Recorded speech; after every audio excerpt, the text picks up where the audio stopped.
Okay? First prediction, of course, is that the US will use ground troops. Because using ground troops will create a national draft.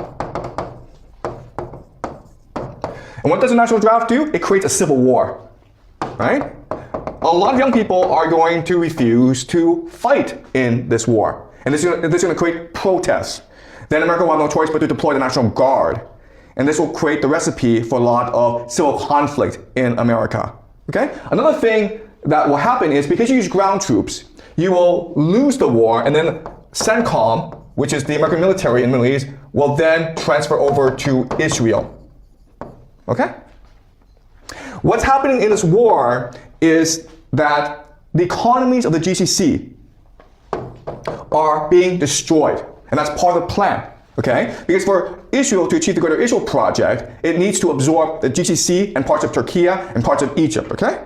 So another way of saying this is that the GCC is basically finished. The intention is to collapse their economies and make them irrelevant. Right? The third thing we can expect is that Turkey will enter this war, and Saudi Arabia actually, will enter the war. Because you want to use this war to weaken opposition to these eschatologies as much as possible. Okay? So Turkey and Saudi Arabia will enter this war, and they will suffer tremendously because of their participation. All right. Again, the Al-Aqsa Mosque will be destroyed. Okay?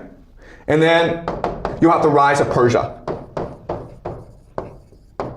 Okay? The rise of Persia. Why is this important? Because you need the Islamic world to unite against Israel for the end of days. Right? So you don't mind if actually Iran wins this war, because by winning this war, Iran will activate its Persian identity. And this is important for eschatology because in the war of Gog and Magog, people are interpreting Gog and Magog, which will march against Israel. They're interpreting Gog and Magog to be Persia and Russia. Okay? Okay? Together they will march against Pax Judaica. Number 6 is that in Israel, you will achieve the Pax Judaica and the Greater Israel Project.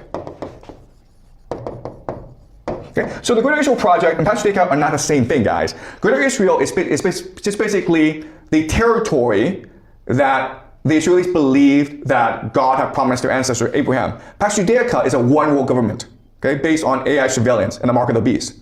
So what will happen is that Israel will use this war to expand its territory, and then what will happen is that capital, technology, will then start to flow to Israel in order to create the Pax Judaica. So think of companies like NVIDIA, Oracle, Microsoft, Google. Well, they'll probably transfer themselves to Israel because that is where the power will rest. Okay? So Pax Judaica. Then you will have Russia winning the war in Ukraine. Okay? And then return Greeks to Constantinople. Basically, another way of saying this is, it is possible that the Greeks go to war against Turkey, and then Russia supports the Greeks and return the Greeks to Istanbul. Okay? But then you're like, wait a minute, Turkey is a NATO member. Well, we can also expect destruction of Europe. Okay? The end of NATO, basically.